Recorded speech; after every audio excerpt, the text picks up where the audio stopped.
Juventud en el mar, Edith C. Bertin. A Mark Dolan le agradó Spring Cottage apenas la vio. Aquella casita de campo recién pintada de blanco, con sus grandes ventanas, parecía estar dibujada en el mismo cielo, ya que estaba edificada sobre una de las dunas más altas. No encontró mucha oposición al regatear con la señora Behrens, la propietaria, sobre el alquiler de una de sus mejores habitaciones. La temporada turística aún no había empezado, y ella se alegró de haber encontrado un huésped unos meses antes de que comenzara la estación veraniega y llegasen los extranjeros de los países vecinos. Mark Dolan sabía que al llegar a aquella época, la paz y la tranquilidad se esfumarían. La playa de Marfil se vería hollada por millares de sudorosos pies, arrastrándose con dificultad por la ardiente arena, como estúpidos cangrejos. La playa se cubría de cuerpos obesos, feos y blancuzcos, el color de las cosas muertas, y el estruendo de los transistores y los chillidos de los niños violarían el silencio que él tanto adoraba. La estación veraniega no había sido hecha para él, ya que como artista, Mark necesitaba desesperadamente descanso y soledad. Alquiló un taxi para ir a recoger sus maletas, que había dejado en la estación cuando llegó, y luego se instaló en su confortable habitación. Esta se hallaba situada en el primer piso, y su ventana era tan y tan ancha como su pared exterior. Un butacón de colosales dimensiones se hallaba frente a dicha ventana, con su alto respaldo vuelto hacia la puerta. Durante los primeros instantes, Mark tuvo la impresión de que aquel gigantesco sillón giraría de repente y alguien se levantaría de él, diciéndole «Hola». La señora Behrens le dijo que aquel butacón había estado siempre en el ático, pero que al anterior inquilino le agradaba tanto la espléndida panorámica sobre el mar y la playa, que él mismo trasladó el tosco sillón a su habitación.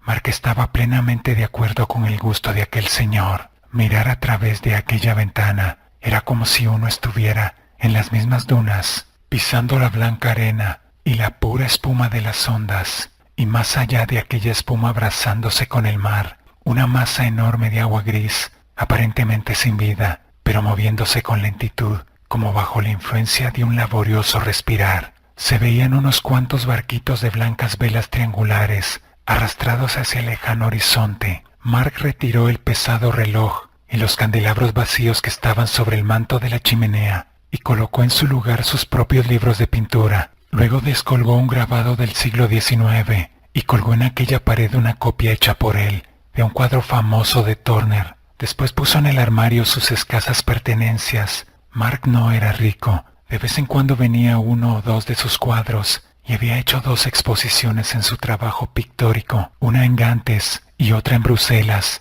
mas por lo general la suerte estaba en contra de él. Quizá la culpa la tuviese su propio trabajo, pues sabía que no era lo suficientemente moderno. Mark no podía comprender el arte pop, y mucho menos aquella forma de pintar con pies y manos, e incluso con el propio cuerpo, revolcándose primero en pintura fresca y luego sobre lienzo virgen. A él le agradaba pintar lo que realmente veía, poder mirar después su propia obra y ser capaz de distinguir lo que representaba, y no algo parecido a esas visiones imaginarias propias de una intoxicación de LSD. Los resultados de su obstinada búsqueda del estilo antiguo podían condensarse en un baúl lleno de pinturas que no pudo vender, suaves rostros sombreados, ensoñadoras campiñas en colores de otoño, rugientes tormentas en el mar, lagos de plata a la luz de la luna. Nadie quería nada de eso, pero él continuaba, con tenacidad de acero, convencido de que algún día reconocerían su talento. Mark acostumbraba a pasar unas semanas junto al mar,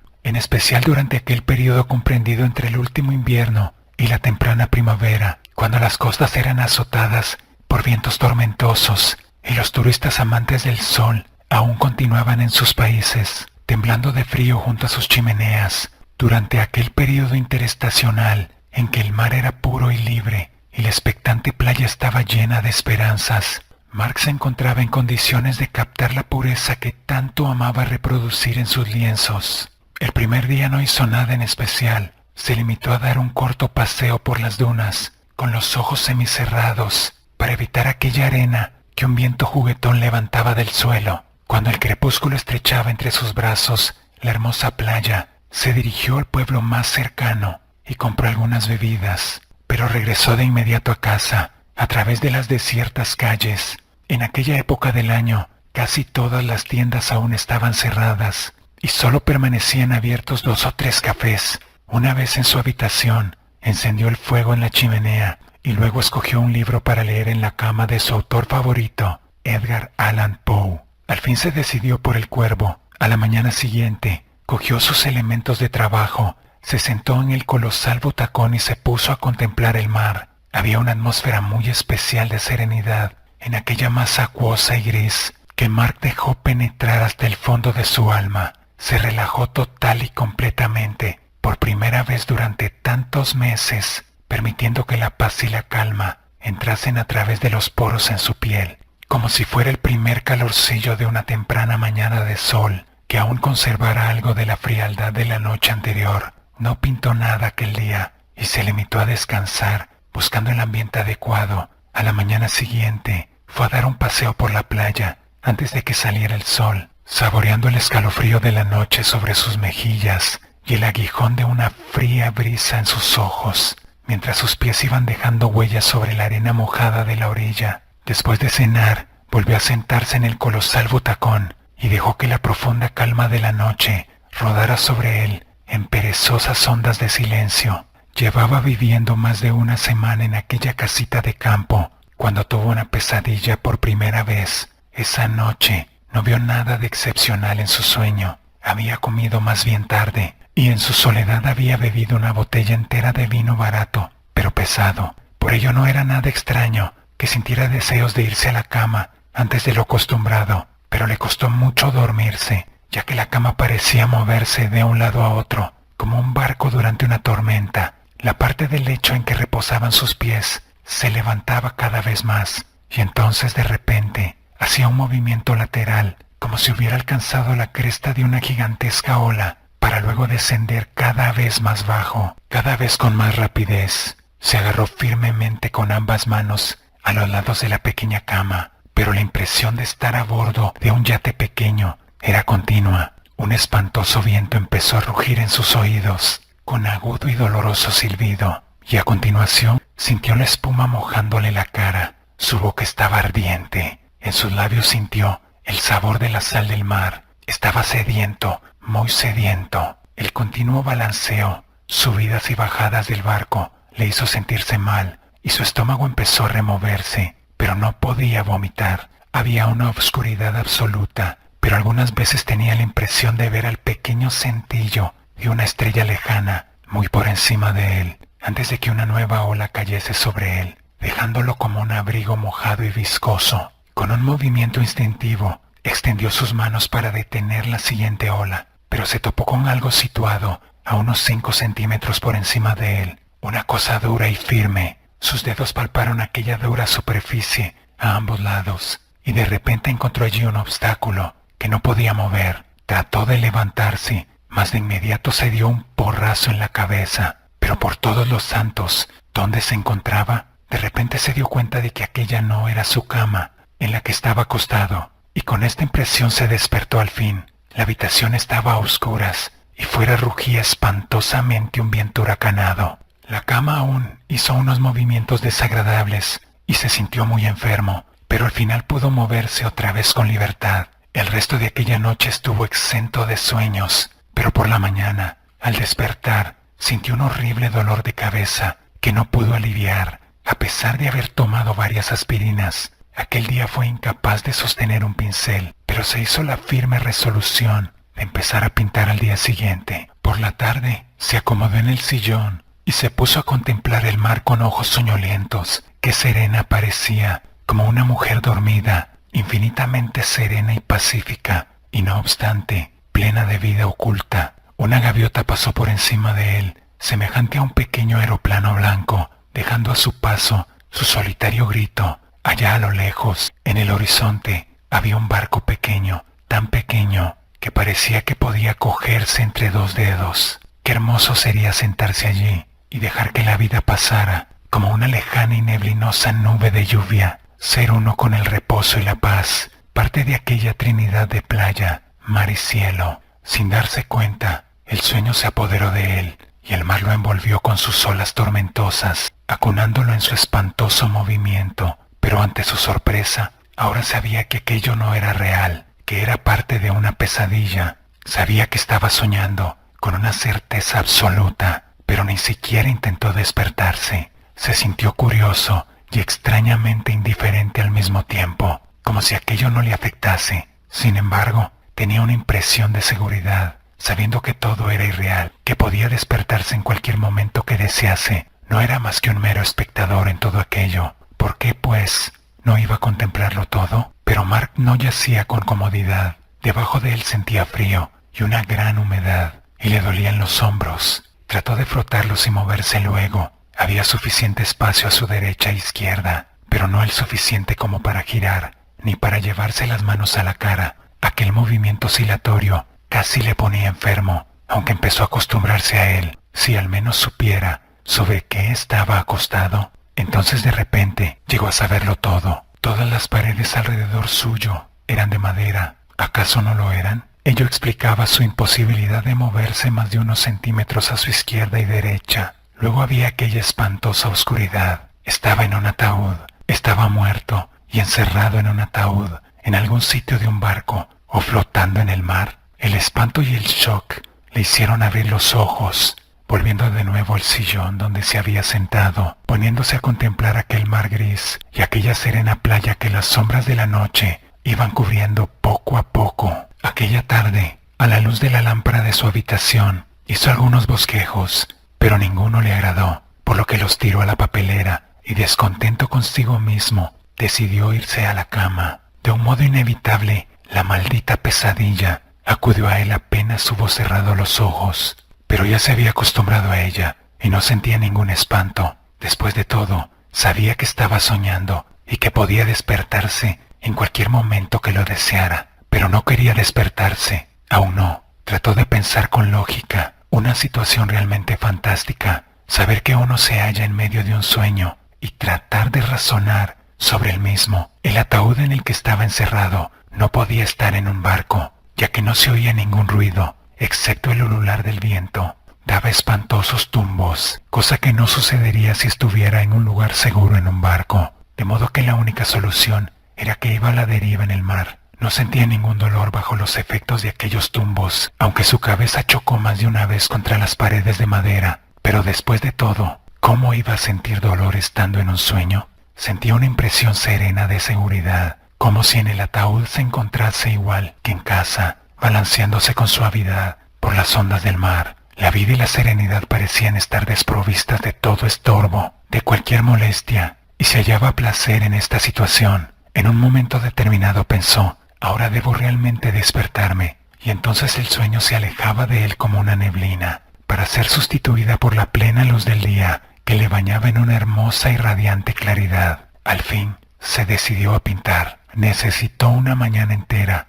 para lograr los colores exactos que buscaba, y a mediados de la tarde empezó a trazar en el lienzo los primeros y confusos trazos. Pero sin poder evitarlo, su mirada se dirigía furtivamente hacia el exterior, al mar. Su enorme masa gris le producía un sentimiento fútil e imponente. ¿Por qué estaba tratando de crear algo allí, cuando solo necesitaba sentarse en aquel gran sillón e intentar comprender lo que en realidad deseaba plasmar en el lienzo? Pero todo era en vano. Mark sabía que nunca lograría pintar lo que en el fondo de su alma ansiaba, y que lo único que podría hacer era intentarlo. Con una tenacidad férrea, continuó pintando, pero su mente se hallaba lejos, muy lejos en el mar, concentrada en aquel mecedor ataúd. Las fantasías de su pesadilla fueron interrumpidas por unos golpes en su puerta. Era la señora Behrens, que venía a decirle que el café estaba listo. Entró en la habitación y cuando vio lo que Mark había pintado, exclamó sorprendida: «Ah, no me dijo que conocía usted a Mr. Morgan». «¿Quién?», respondió Mark, sin comprender lo que la señora decía. Luego siguió la mirada de la señora Behrens hacia su lienzo y a su mano, que aún sostenía el pincel. En el fondo gris brillante del cuadro, ahora había un rostro, trazado deprisa, siguiendo aquellas líneas fuertes que él siempre utilizaba. El rostro de un hombre de mediana edad, con una pequeña barba, ojos fríos y afilados, y un cráneo casi calvo. Era el rostro de una persona completamente extraña para él. ¿Quién? ¿A quién dice usted que conozco? Volvió a preguntar Mark a la señora Behrens. Pues a Mr. Morgan, a Charles Morgan, respondió la señora Behrens. El hombre cuyo rostro ha pintado usted en el lienzo. Ahí, seguramente usted sabrá que fue el ocupante de esta habitación antes que usted. ¿No es así? Pero bueno, quiero decir, yo sé que, balbuceó Mark. Sin duda alguna tiene que ser usted un admirador de su obra, continuó la señora Behrens su interrumpido monólogo, al haber venido especialmente aquí, a trabajar donde él lo hizo. Oh, no puede usted negarlo, Mr. Dolan, pues sé muy bien cuán sensibles son los artistas y cómo gustan de buscar el adecuado ambiente para su labor pictórica. Mr. Charles Morgan era también así. Siempre se sentaba aquí, en ese enorme sillón, contemplando el mar. Algunas veces solo pintaba un cuadro durante varios meses, y siempre era sobre el mar. Solía decir que solo aquí uno podría sentirse realmente uno con el mar, que esta casita de campo parecía haber sido construida en un foco de mar, y que aquí se sentía realmente libre y en paz. Mientras tomaba el café, la señora Behrens le contó más cosas sobre el anterior huésped de aquella habitación, cuyo rostro Mark había pintado durante el sueño que tuvo en el día, y al que ahora recordaba, un pintor de aquella época, de cierto renombre,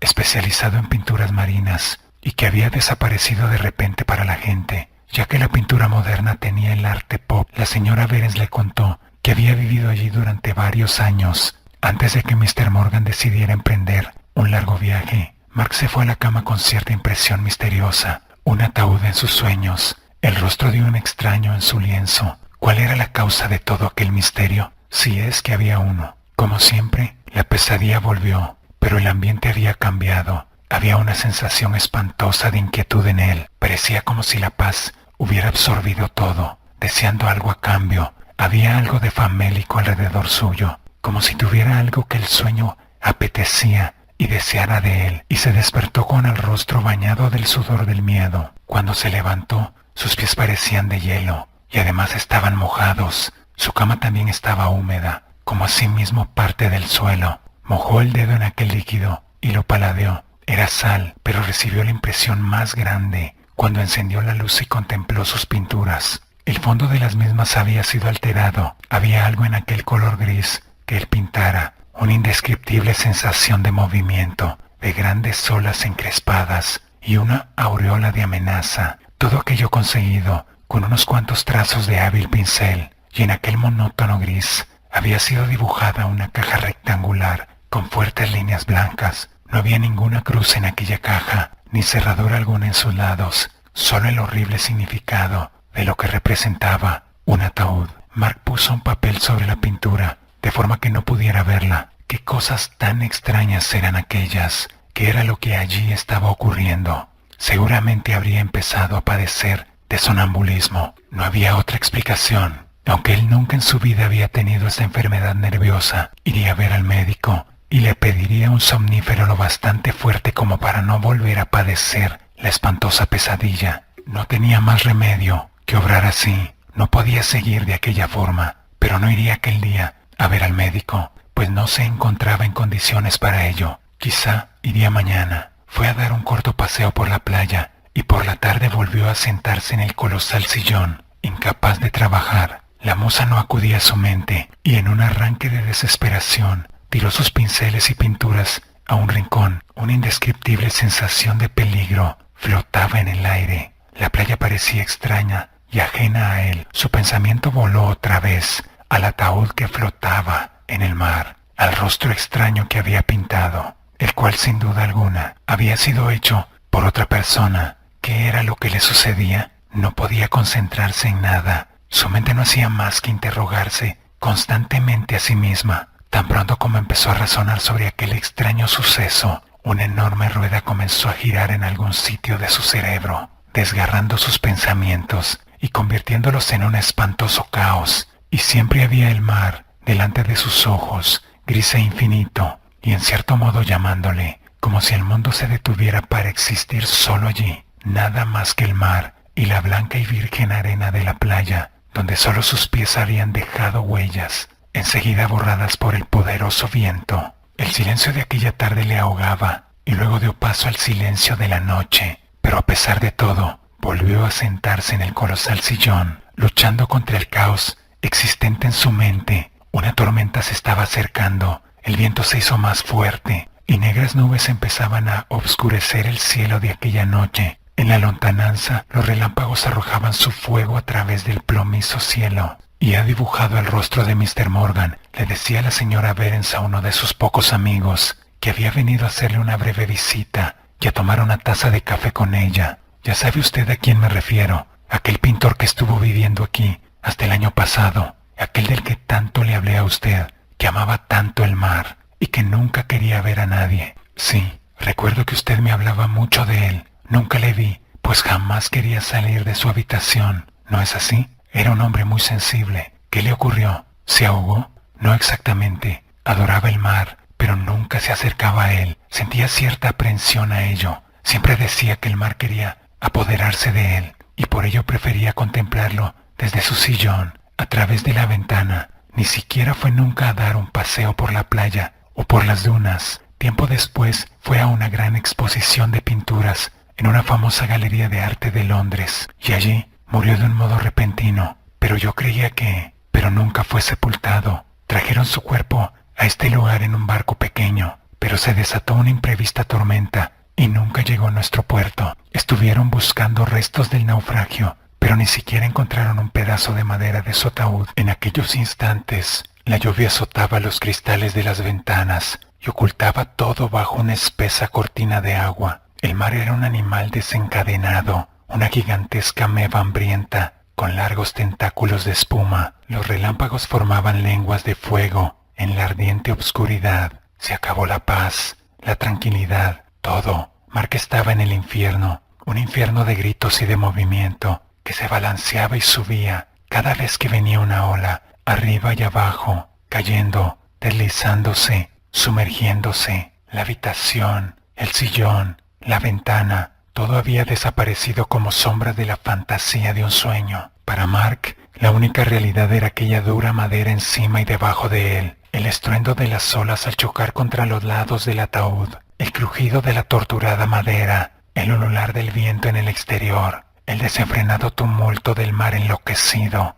Y en medio de aquellos horrendos ruidos había algo más, algo que desgarró sus oídos cual afiladas y sangrientas garras, algo que pronunciaba su nombre, pidiendo algo para sí, clamando algo de él. Instintivamente, luchó contra aquel algo misterioso, pero su resistencia fue débil. Una vez que la tormenta hubiera pasado, volvería de nuevo la paz y la calma, pensó Mark, pero los gritos seguían desgarrando su mente con la caótica y férrea rueda de recuerdos fragmentarios, de sueños y realidad. Quiero despertarme, gritó. Dios mío, debo despertarme, pero no se despertó. No podía despertarse. Allí estaban las despiadadas paredes del ataúd y ese algo desconocido y amenazador que se sobreponía a su mente arrancándole cuerpo y pensamiento. Entonces dejó de luchar y sintió que su mente y su cuerpo fluían como si solo fuera protoplasma sumergiéndose en el mar, y al mismo tiempo que sentía un sabor de sal húmeda en la boca,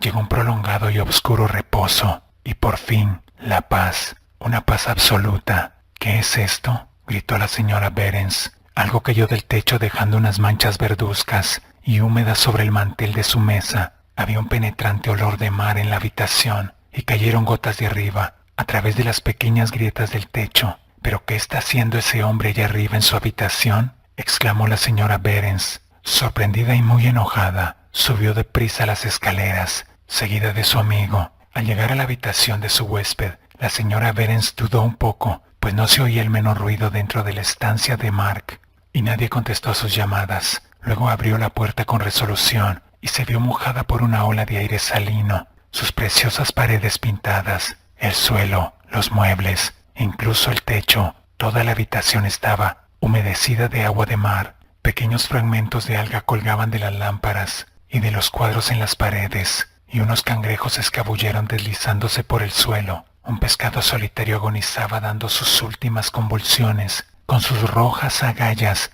cual sangrientas bocas desdentadas. Al pintor no se le veía por ningún lado, pero el alto sillón estaba ligeramente inclinado. «Pero bueno, es que se ha propuesto usted», empezó a decir la señora Behrens. mientras se dirigía hacia el sillón, mas no pudo acabar la frase, porque entonces vio aquello que estaba sentado en el sillón, contemplando el mar tormentoso con una vaga sonrisa en lo que había quedado de su rostro. No pudo reconocer sus facciones, ya que no quedaba lo suficiente de ellas, pero antes de caer al suelo, sin conocimiento, la señora Behrens identificó el gran anillo de oro en una de las manos del esqueleto, con las iniciales CM grabadas en él. Charles Morgan había hecho un viaje muy largo, pero al final había encontrado el camino de regreso a casa.